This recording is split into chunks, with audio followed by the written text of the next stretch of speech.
ইয়াতে এটা আশ্ৰয় শিবিৰ হৈছিলে বানপানী ১ নম্বৰ পাৰঘাট গাঁৱৰ বান আক্ৰান্ত ৰাইজ ইয়াত আছে সকলোৰে মই খবৰ ল'লোঁ স্বাস্থ্য শিবিৰো অনুষ্ঠিত হৈছে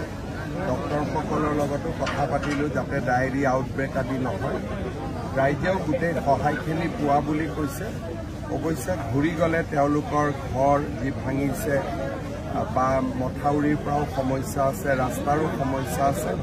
গোটেইখিনি ৰাইজে মোক কৈছে মই শুনিছোঁ আমি যিমান পাৰোঁ সকলোকে সহায় কৰিম ছাৰ স্বাস্থ্য বিভাগৰ অস্থায়ী কৰ্মচাৰীসকলৰ কিবা ভাল খবৰ এনেকুৱা কথা বুলিতো নাই যি য'ত পাইছোঁ কৰিছোঁ খালি অস্থায়ী কৰ্মচাৰী বুলি ক'লে কি বুজি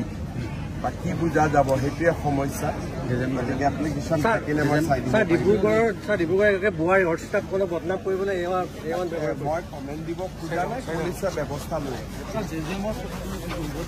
আমি চেষ্টা কৰি আছোঁ দুৰ্নীতিৰ পৰা টকাখিনি